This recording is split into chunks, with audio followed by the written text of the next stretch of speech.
켜고 진행하겠습니다. 그래서 레빗 프로그램 배우실 때 여러분 뭔가 안 되잖아요. 뭐 바쁘면 일단 안 된다 정의하고 가면 되는데 이유가 뭘까? 계속 파고드는 습관. 뭔가 다른 뭔가가 있지 않을까? 계속 문제가 뭐지? 원인이 뭐지? 계속 파고들고 여러 가지 테스트 해보는 거. 그게 실력 상승의 지름길인 것 같습니다. 아주 중요한 것 같고요. 저는 그게 약해서 조금 고생을 많이 하는 편인데 여러분들 뭔가 이상하다? 계속 검증 해보시는 도전 추천드립니다. 자, 그것보다 지금 외부 인면비로 와가지고 마지막 추가 처리 하나 하고 프로젝트에 직접 붙여가지고 또 여러 가지 배울게요. 새로운 매개 변수도 배울 겁니다. 자, 보시면 우리가 이 절단 개구부 그죠? 요거 지금은 레벨에 딱 맞게 들어가 있는데 개구부 절단입니다. 개구부 절단에 딱 맞게 들어가 있는데 벽이 내려오고 여기가 비워지고 그리고 거기에 마감이 건축 마감이 연결돼서 턱이 없는 문 우리 저기 교장 출입구처럼 그런 구조일이 필요할 때도 있어요.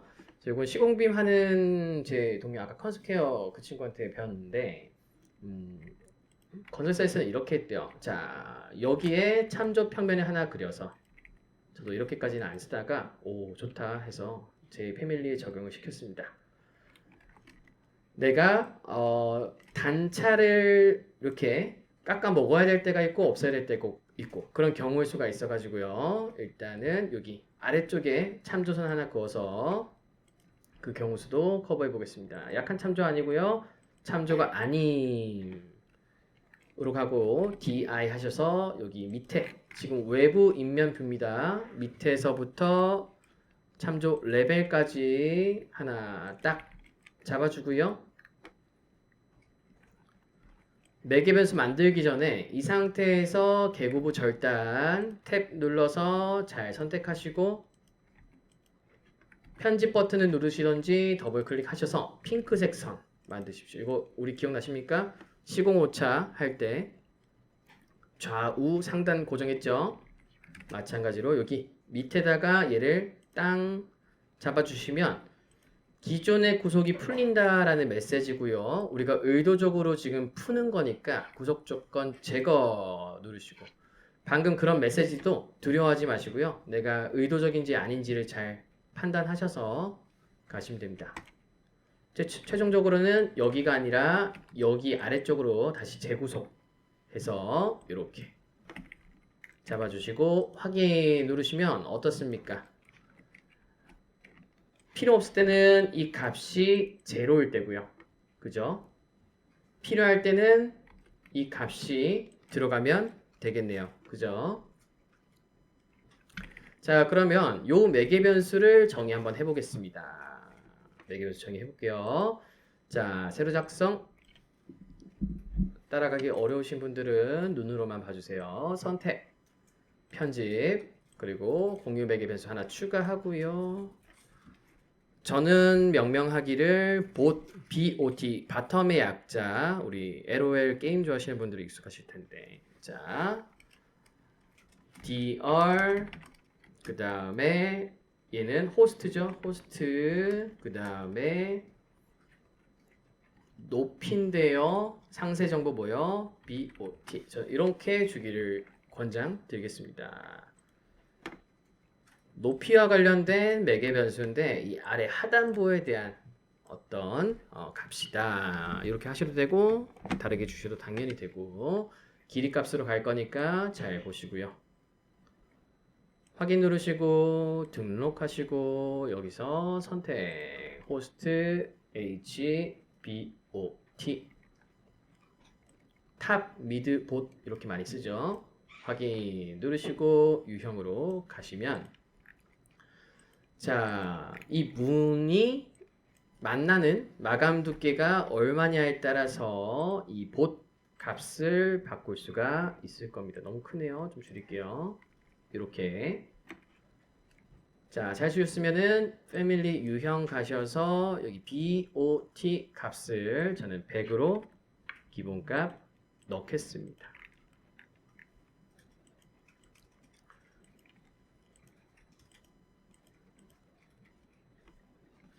자, 그리고 저장 한번 해주시고요. 여러분 이거 직관적으로 한번 이해시켜 드릴게요. 프로젝트 파일 열어서 이거 문을 이쯤 됐으니까 한번 붙여 봅시다.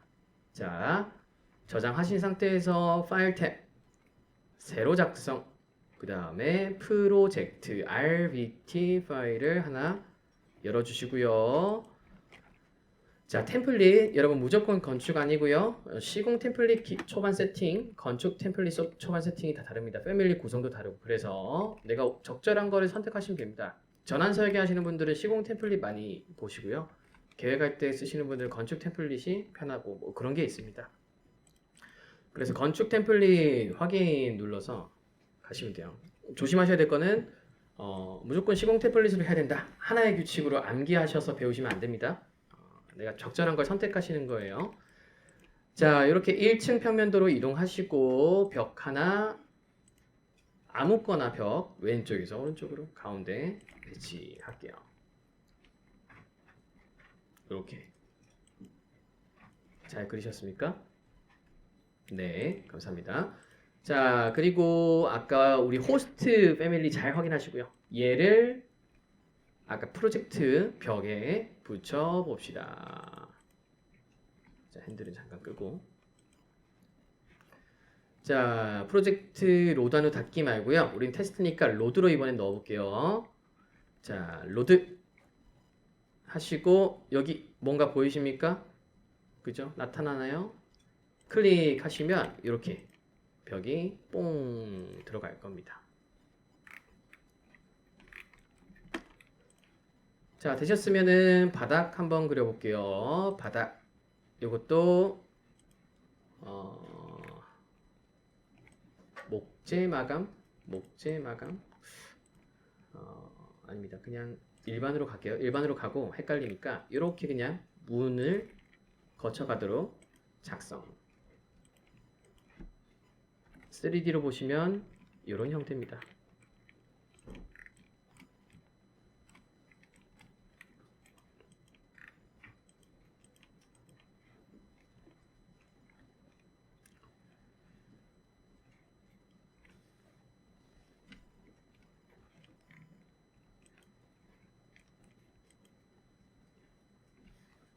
되시나요? 네. 벽 유형도 여러분 일반으로 바꿔볼게요. 일반.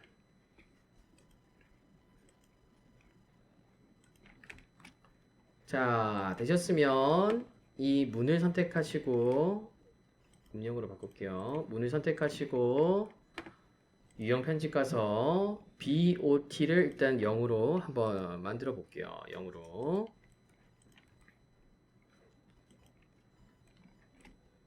자, 그리고 실높이 왼쪽에 문을 선택했을 때 왼쪽에 실높이 0으로 맞춰 보겠습니다. 0으로.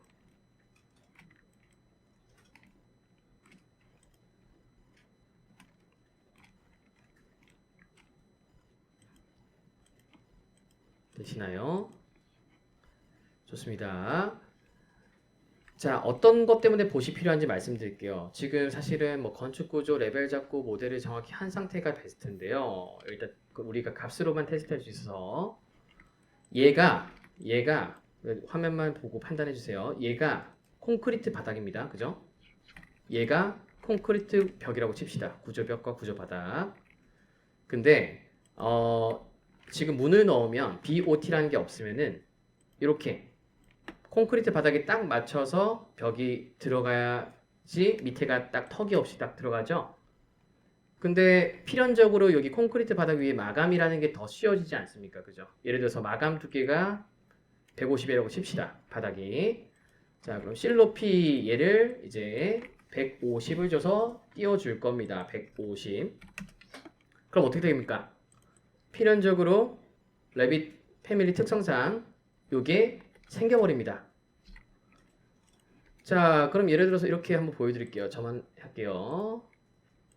150 이렇게 건축 마감이 슬라브 위에 구조 바닥 위에 얹혀지면 이런 구간 간섭이 발생하죠.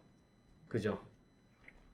그런데 얘만 딱 잘라서 마감을 하자니 아닙니다. 그죠? 이게 통과돼서 쭉 가야 되죠. 마감이. 그죠? 그런 경우는 보통 이제 LOD를 낮춰서 납품 기준을 낮춰가지고 이런 거 무시하고 갑시다. 협의하고 가는 경우도 있고요. 근데 요즘 수준이 많이 올라가서 이런 것도 용납이 안 됩니다. 그래서 대책을 마련해야 되는데 그 중에 하나가 요 BOT라고 하는 거죠. 자, BOT라는 매개 변수 잘 보시고 여기에 150이라고 딱 주시면 자, 실높이가 0이었을 때 어떻습니까? 이 바닥이 그대로 가고 여기가 턱은 사라지고 문 위치는 마감 높이만큼 올라가게 되죠. 여기 좀 직관적으로 이해가 되실까요? 요 밑에를 깎아먹기 위해서 계고부 절단을 매개 변수로 내려가지고 주는 역할을 하게 됩니다. 요겁니다. 되시나요? 자, 요렇게만 두셔도 되는데 조금 응용을 해볼까 해요. 응용. 자, 여러분 그냥 요 상태로 두시고 다시 얘를 클릭해서 RFA로 오겠습니다.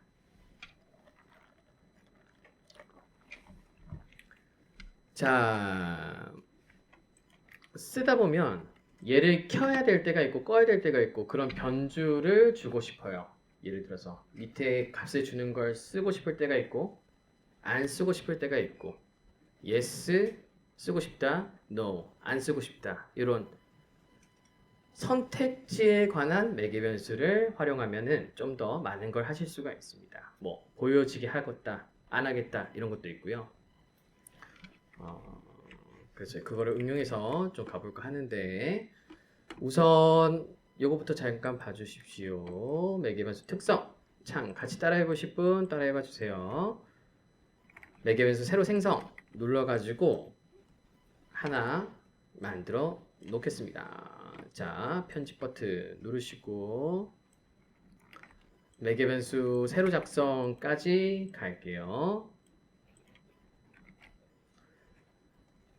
자, 그리고 데이터 유형을 펼쳐 보시면 여러 가지 데이터 유형이 있습니다. 그죠? 그죠? 자, 요거 제 손 버리셨나? 청소부 아주머니께서 제 손가락이 없어졌네요. 큰일 났다. 저희 비밀인데 있다고 가정하고 하겠습니다. 자, 엄청 많죠?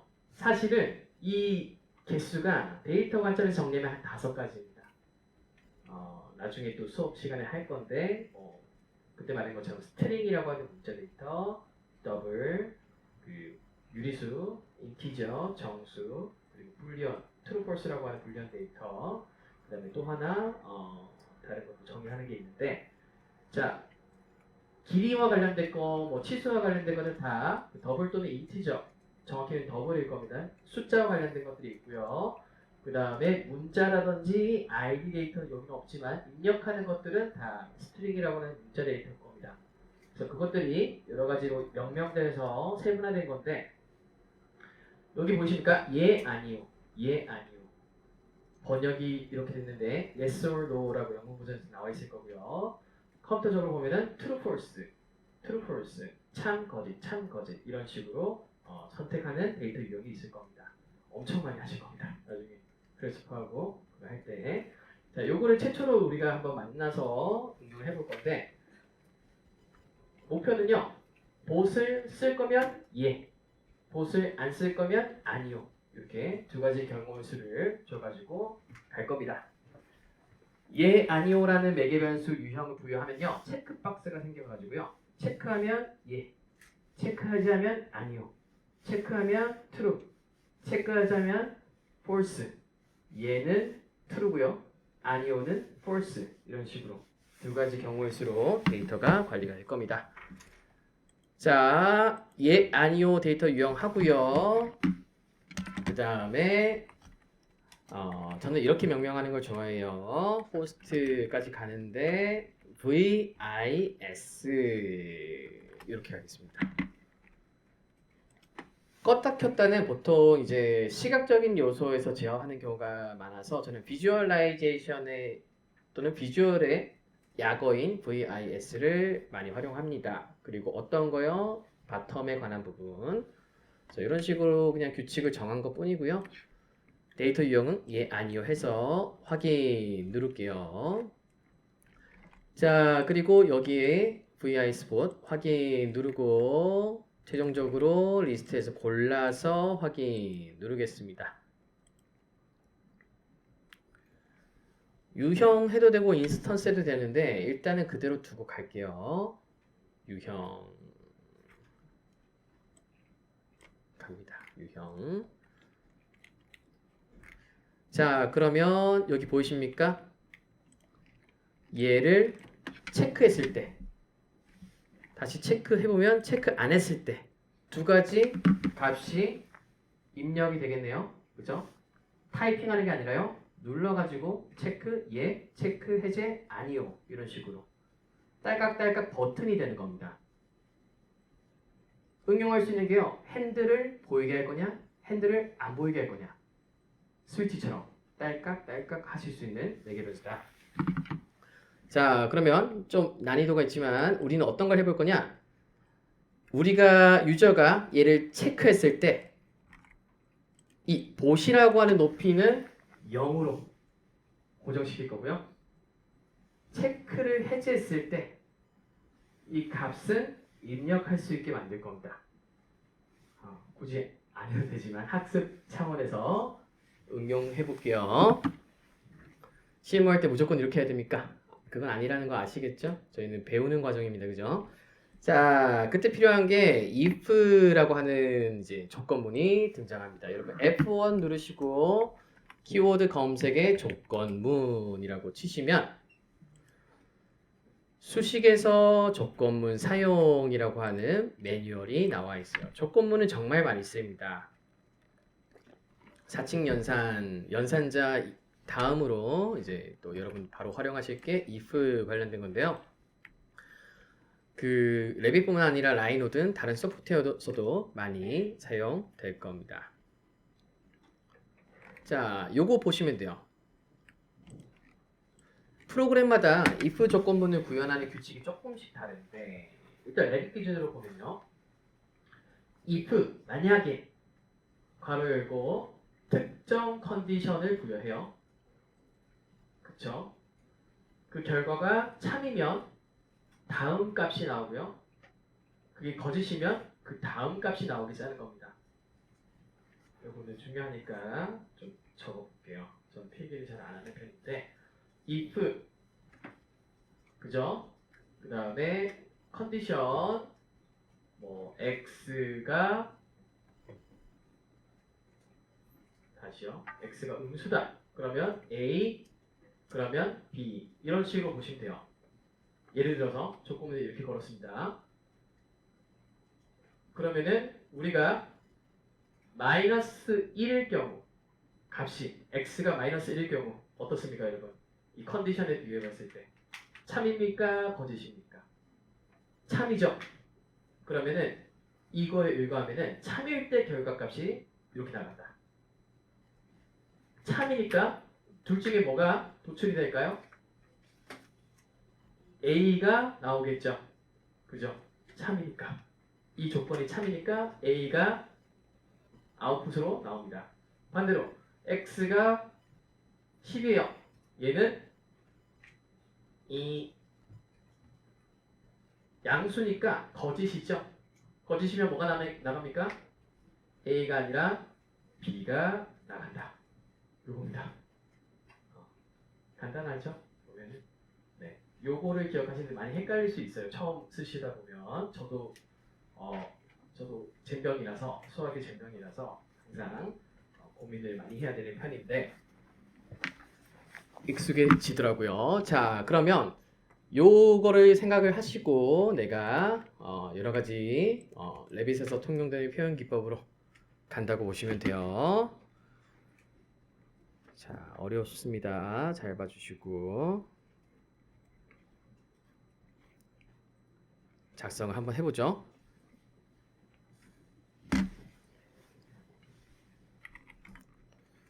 자, 이 with both이라고 하는 건요. 내가 직접 체크할 거니까 여기서 수식을 거는 건 아니고요. 요거 얘를 응용해서 가야 되는데 그냥 가는 게 아니고요. 생각을 좀 해서 가야 됩니다. 자,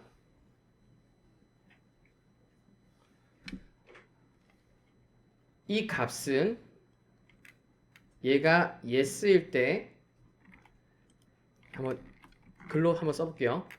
if condition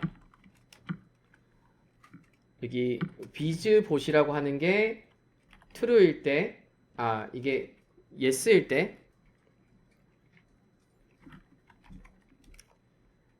얘는 입력이고요. 아닐 때는 0으로, no일 때는 0으로 이런 식으로 규칙을 생각하면 되겠죠? 그죠? 얘가 체크가 됐을 때는 값을 입력하고 체크가 안 됐을 때는 0으로 간다. 이런 식으로 구상을 하시면 될 겁니다. 자, 그러면 이렇게 하나 잠깐 갈게요. 테스트라고 하는 값을 하나 넣어서 보겠습니다.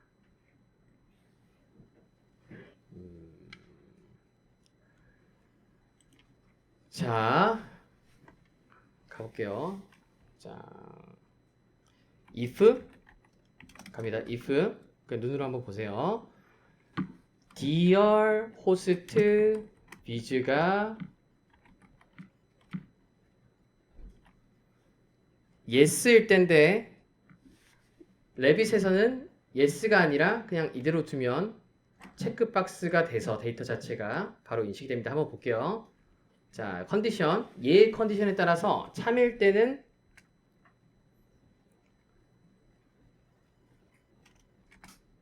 테스트가 되고요. 거짓일 때는 0이 된다. 이런 식으로 한번 걸어보겠습니다.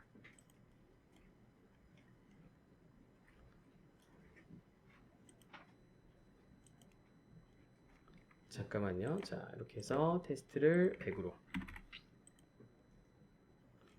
자, 이게 좀 헷갈려서 제가 좀 내려볼게요. 테스트랑 같이. 이런 식으로 보셔야 됩니다. 잘 보세요. dear bis bot이 체크가 돼 있다. yes다. 일 때는 이 값이 나가고요. 체크가 해제할 때는 false니까 이 값이 나간다. 이렇게 규칙을 잡았어요. 자, 그러면 이 값이 이제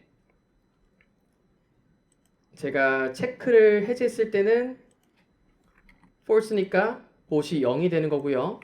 체크를 했을 때는 이제 테스트 값으로 이 bot이 입력이 된다 라고 들어갔으니까 이 테스트 값으로 들어갑니다. 되십니까? 네. 요런 식으로 갑니다. 그죠? 와, 헷갈리죠? 그죠? 중요한 건 뭐냐면요. 가시성으로 껐다 켰다 하는 건 단순한데 값으로 제어하려면은 매개 변수 다이렉트 2개로는 부족하고요. 하나 더 만들어가지고 경우의 수가 0일 때랑 아니면 내가 직접 입력할 때랑을 주려면 이렇게 작성을 하고 그걸로 수식을 연결하면은 명확해집니다. 진짜 키포인트는 뭐냐면요. 레빗에서 이 4개 변수 yes or no를 활용하실 거면 조건문으로 많이 하는 실수가 저도 그랬어요. 이 4개 변수가 는 yes일 때 라고 제가 그냥 는 yes를 타이핑했어요. 안 됩니다. 잘 보세요. 자, 이게 저는 제일 중요한 것 같습니다. 만약에 그냥 상식적으로 제가 의식의 흐름대로 작성했으면 이렇게 쓸 것 같습니다. 보이십니까? 이렇게. 컨디션을 입력해야 되니까 얘가 yes일 때는 A, no일 때는 B 이렇게 짜야지 라고 했더니 에러. 이런 매개 변수는 없다 라고 떠요. 자, 결론은 뭐냐면요. 레빗이라는 거는 그 매개 변수 자체 데이터 유형이 있기 때문에 이렇게 정의를 안 해줘도요. 요거 자체가 yes or no 데이터를 가지고 있습니다. 어디요? 밑에서 끌어오는 거예요. 우리는 좌표만 잡아주면 돼요. 이렇게 해야 될 때가 있습니다. 레빗 말고 일반 모델링 프로그램에서는 이 조건을 등호를 붙여서 걸어줘야 되는 경우가 있어요. 네, 그거는 생각하지 마시고 레빗에서는 이거를 내가 부여하는 게 아니고 yes or no 매개변수 자체를 그냥 끌어온다. 그래서 그 이름만 똑같이 넣어주면 컨디션이 된다. 이게 조금 포인트인 것 같습니다. 자, 그러면 이렇게 하면은 yes 하는 거 오류 뜨는 거 보여드려야죠. 적용 누르시면 이런 식으로 이런 건 없다라고 떠요. 이렇게 하시는 게 아니고 그냥 여기 있는 이름 그대로 가져오면 여기 안에 yes or no가 들어가 있어서 요거 보고 하는 겁니다. 자, 그래서 delete 적용. 그러면 구현이 됐네요, 그죠? 자, 그럼 이 테스트라고 하는 이름만 사용성 있게 바꿔주면 되겠네요, 그죠? 보시라고 하는 것은 그냥 말 그대로 4개 변수를 다시요. 이 개구부 절단을 제어하는 4개 변수 역할을 할 거고요. 그럼 테스트는 내가 여기 깊이 값을 얼마나 줄 건지를 상징하는 이름이면 되겠네요. 그죠? 자유롭게 쓰시면 되는데 저는 한번 만들어 보겠습니다. 자, 테스트 자체 그대로 두고요. 수정을 할게요. 선택 누르고 연필 눌러서 공유 매개 변수 이름만 바꿀 겁니다. 선택 편집 누르고 작성해 가지고요. dr 그리고 호스트 그리고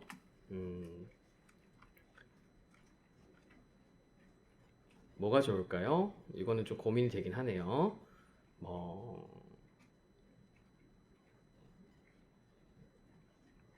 vi 써도 되는데 저는 그냥 이렇게 가겠습니다. 굳이 차별화를 두기 위해서. 이런 것들은 나중에 여러분 필요하시면 고민하시고 이름 리스트를 기획하셔가지고 가시면 돼요. 저는 그냥 간단하게 내가 쓰던 거 계속 활용해서 이 바텀 거리를 입력해서 쓰겠다. 이런 식으로 가버리겠습니다. 자, 확인. 얘는 입력값이니까 길이 그대로 가시면 되고요. 확인해서 확인.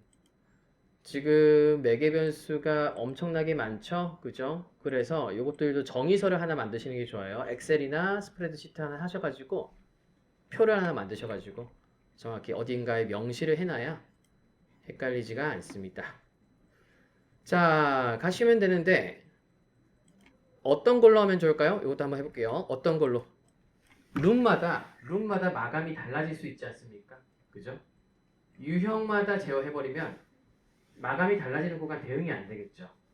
똑같아지니까. 이럴 때는 인스턴스를 쓰시는 겁니다. 이해되세요? 같은 형태인데 뭔가 컨디션이 달라서 따로따로 제어해야 된다. 그때는 매개 변수를 인스턴스로 주시면 되고요. 자, 이제 뜨네요. 그죠? 어떻습니까? 제가 초반에 말씀드린 거 기억나시나요? 일부러 이렇게 했어요. 수식을 걸 때 간단한 사칙 연산은 영향받지 않았습니다. 그죠? 근데 조건문이라고 조금 더 복잡한 함수가 걸리니까 유형과 인스턴스는 수식으로 같이 쓸 수 없다. 여기 뜨죠? 제가 예전에 뭐라고 말씀드렸습니까? 수식을 걸 거면 인스턴스는 인스턴스끼리, 유형은 유형끼리 수식을 쓰셔야 된다. 그래야 얘가 없어집니다. 이해되시죠? 네. 자, 그러면 어떻게 해요? 인스턴스가 목표입니다. 그죠? 이 깊이를 인스턴스로 제어하고 싶어요. 그럼 이것과 관련된 나머지를 다 어떻게 해요? 인스턴스 매개 변수로 수정해 주시면 됩니다. 자, 그럼 어떻게 합니까? 자, 다시 이것과 관련된 거 요거 봇 있죠? 봇 얘도 인스턴스. 또 뭐가 있습니까? 얘도 인스턴스로 변경을 해줘야겠네요. 자, 선택하고 연필 유형을 인스턴스로 바꿔주고요. 자, 그리고 봇 관련된 수식과 관련된 매개변수 얘도 인스턴스로 바꿔주시고. 그러면 어떻게 해요? 기본 값이라고 뜹니다. 그죠? 세팅을 한 다음에 테스트 연필 누르시고 공유 매개변수 우리가 아까 만들어 놓은 매개변수는 살아 있습니다. 그죠? dispot 얘를 다시 등록하고 인스턴스로 잡아주시면 아주 깔끔하게 잘 들어갑니다. 그쵸? 이렇게 요것도 꼭 별표 중요합니다. 그죠? 잘 알아두시면 좋고요. 자, 이렇게 확인 누르시고 다시 로드 하시면 덮어쓰기. 자, 여기서 잘 보세요. 우리가 인스턴스로 바꿨죠? 유형 편집 눌러서 찾으면 될까요? 안 될까요? 안 됩니다. 인스턴스 매개변수는 특성창, 유형 매개변수는 유형 특성창에 정리가 된다. 그죠? 그럼 선택하고 보니까 여기 보이십니까? 이 체크가 돼 있으면 제로, 체크를 풀면 값이 들어가죠. 여기 BOT 보이시죠? 이런 식으로 체크하면 제로, 체크 해제하면 이렇게 150 이런 식으로 줄 수가 있습니다.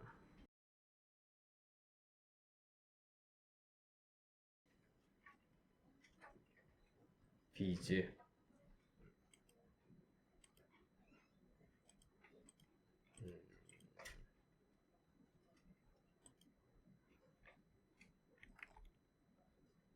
잠깐만요. 체크가 돼 있으면은 값이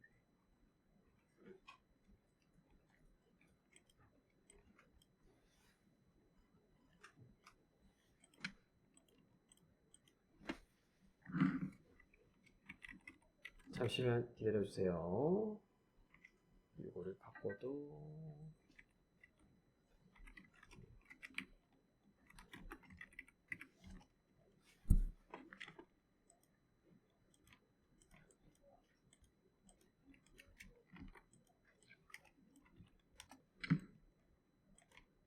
아하, 제가 조건문에 너무 집착을 하다 보니까 하나 경우의 수를 생각을 안 하고 간 것 같네요. 일단 if 구문 동작 원리는 그렇고요. 궁극적으로는 이 값이 이제 그 제어하는 역할을 하게 될 텐데 우리가 thisbot 요걸 하나 만들었죠? 그럼 얘가 또 여기에 제어가 되도록 뭔가 장치를 만들어줘야 됩니다. 그쵸. 그냥 if 조건문 동작하는 게 중요한 게 아니고 결론적으로 이 계고부 깊이가 달라지도록 가야 되죠. 그렇습니다. 그래서 요거 지금 같은 경우에 이렇게 주려면은 조금 더 한 차원 더 경우의 수를 좀 복잡하게 만들어서 가야 되는데 우선은 시간상 요거는 제가 해결을 해서 대안을 좀 만들어 드리는 걸 하고 다른 거 일단 배우고 좀 변수 조치해 볼게요. 자, 또 다른 거 하나 있습니다. 방금 저거 가지고 여러분들이 배우셔야 될 게 뭐냐면은 가시성을 껐다 켰다 할 수도 있어요. 가시성. 요거까지만 해보죠. 요거까지만. 자, 가시성. 자, 보시면 핸들 이런 거 내가 핸들을 보여주게 하는 패밀리를 만들 수도 있고 더 단순하게 얘를 안 보이게 하는 패밀리 할 수도 있을 겁니다. 혹은 뭐 3D를 안 보이게 하는 게 있는데 이거 아셔야 돼요. 자, 여기 선택하시면 핸들을 선택하시면 3차원에서 보이는 경우 요거 있습니다. 요거를 잘 또 기억해 주세요. 보이는 경우가 yes이면 나타나고요. no, 체크 해제이면 프로젝트에서 보이지 않습니다. 테스트 해볼까요? 자, 사라졌죠? 요것도 알아두셔야 돼요. 내가 여기 패밀리에서 얘를 끄면 프로젝트에서 보이지 않습니다. 그리고 체크하면은 다시 보이게 돼요. 요것도 알아두시고 어떻게 할 수 있죠? 얘 선택하고 연관 버튼 보이십니까? 연관 버튼 얘를 누르시면 자, 이거는 단순하게 갈게요. 응용이니까 그냥 공유 매개변수 안 쓰겠습니다. 도어 핸들 bis 예를 들어서 이런 식으로 예 아니오로 자동으로 잡혀요. 예 아니오에서 생성했기 때문에 자동으로 예 아니오고요. 확인 누르고 하시면 결과만 보십시오. 자, 유형 편집에서 다시요. 문 선택하고 유형 편집에서 도 핸들 비즈 요거 보이시죠? 얘를 선택하시면 꺼지고요. 체크를 하시면 다시 나타납니다. 이렇게도 쓰실 수가 있어요. 사실은 이거 보여드리려고 했는데 재미없을 것 같아서 제가 밑에 봇이라고 하는 경우일수록 한 번 더 꼬아서 시연을 했는데 조건문을 어쨌든 이해하셨을 것 같으니 목적은 달성한 것 같습니다. 이거 해결하는 건 제가 좀 추가로 해서 답을 내리겠습니다. 자, 그래서 여러분들 이거 체크 yes or no 데이터도 패밀리 만드실 때 잘 고려해보면 좋습니다. 자, 까지 하면 이제 어느 정도 다뤄볼 데이터는 다 다뤘고요. 5분 남았는데 전형 매개 변수 한번 해볼게요. 전형 매개 변수 간단합니다. 여러분. 자, 내가 뭘 만들었습니까, 여러분? 그 각도 조절하는 걸 만들었죠. 그리고 또 하나 시공오차라는 걸 줬습니다. 그죠? 이런 것들. 이런 것들은 각각 선택하고 뭐 유형이든 인스턴스든 직접 입력해서 제어할 수 있는 상태인데요. 그것도 귀찮습니다. 문이 몇백 개가 되면 그죠? 하나하나 다 추적해서 갈까요? 아니겠죠. 그럴 때 공통된 특징은 프로젝트 단위에서 한 번에 제어할 수가 있고요. 그 역할을 하는 게 전형 매개변수입니다. 대표적인 게 스윙 각도랑 시공 오차를 전형 매개변수로 해서 한 번에 열었다가 닫았다가 한 번에 줬다가 안 줬다가 이렇게 제어를 많이 해요. 자, 간단합니다. 문을 선택하시고 유형 편집 누르시면 자, 먼저 앵글이라고 하는 거 있지 않습니까? 앵글. 그죠? 옆에 보니까 뭐가 있나요? 연관 버튼이 있습니다. 지금 RBT 프로젝트 파일이고요. 로드 시킨 패밀리를 선택하면 그거를 또 연관시킬 수 있어요. 어디요? 전역 매개변수라고 하는 더 상위 개념에. 자, 앵글 버튼을 연관 버튼 누르시면은 전역 매개변수의 연관이라고 뜨지 않습니까? 우리가 늘 보던 창이랑 똑같습니다. 전역 매개변수 생성해서 물려주면 돼요. 자, 근데 저는 이렇게 하겠습니다. 좀 더 설명드리기 위해서 관리 탭 이동하시고요. 관리 탭. 관리는 항상 여기서 관리하시면 돼요. 프로젝트냐, 공유냐, 전역이냐. 우리는 전역 매개변수 눌러주시고요. 자, 여기서 생성해서 어떻게 해요? 문 3D 각도 뭐 이런 식으로 해봅시다. 3D 각도.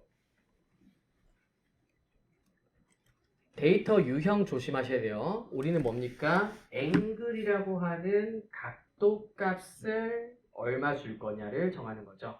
길이는 밀리미터고요. 각도는 도.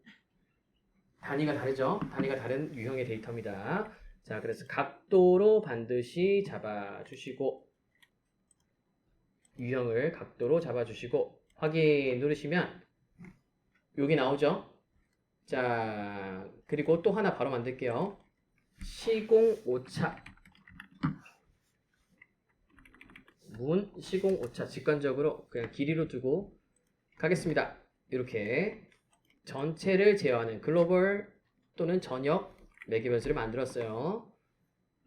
영어로 글로벌 파라미터라고 합니다. 확인 누르시면 되고 자, 아까처럼 연관을 시키면 뜨겠죠. 각도, 연관 버튼, 문 각도 물려주시고요. 연관, 마리오네트죠. 그 다음에 시공오차 TOL 기억나시죠? TOL 연관 시켜가지고 시공오차 걸어주시면 이렇게 연관이 됩니다. 자, 그러면 제가 문을 여기 이렇게 만들어 볼게요. 자, 그러면 전형 매개변수 창에서 각도를 45도 보이십니까? 한 번에 열리고요.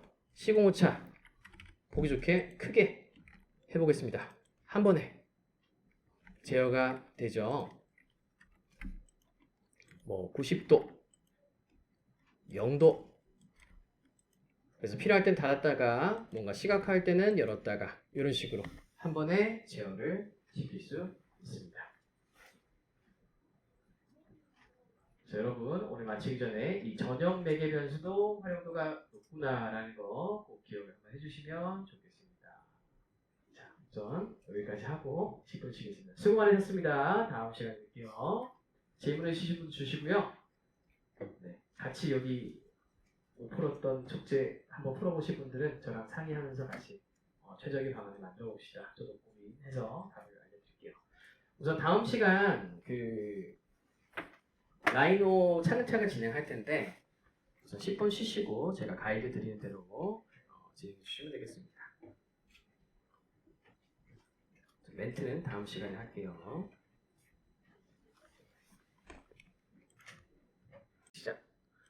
자, 편집창이 뜨고 여기서 유형이냐 인스턴스냐는 뭐 둘째치고 여기 치수 이 그룹 매개 변수 얘를 건드리시면 됩니다. 자, 그룹 매개 변수 지금 보시면은 이름순인지는 모르겠는데 이거는 아마 영문 버전에서 뭐 순서인 것 같은데요. 어쨌든 자 기타라고 하는 란에 몰아 넣어 보겠습니다. 기타라고 하는 란에 도어 스탑 내려서 기타 하나씩 내려가죠. 잼도 치수가 아니라 기타 이런 식으로 기타 확인. 자, 이런 경우도 있겠습니다. 선생님 기타 말고 저는 새로운 영역을 주고 싶어요. 자, 이것도 한번 해볼게요. 자, 선택하고 리베이트 그룹 매개 변수 데이터라고 하는 거 한번 해볼게요. 데이터.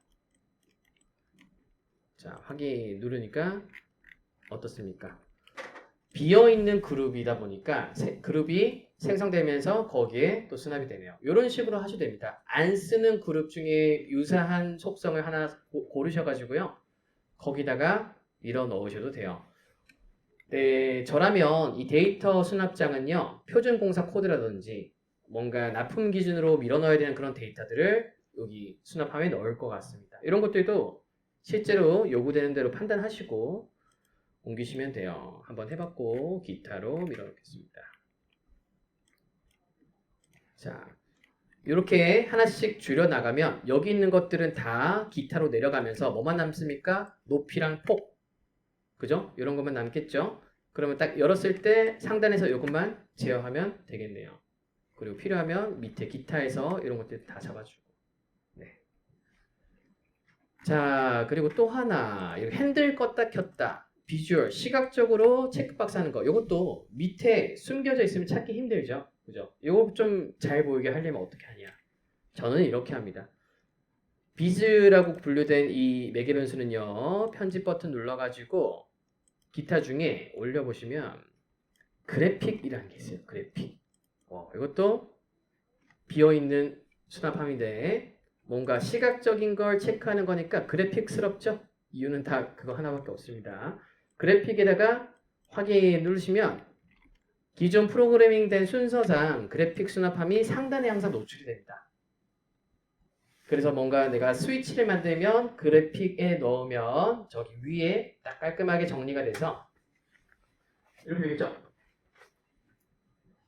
비즈 내가 자주 쓰는 거. 그 다음에 재료 그죠? 그 다음에 자주 쓰는 치수 몇 개.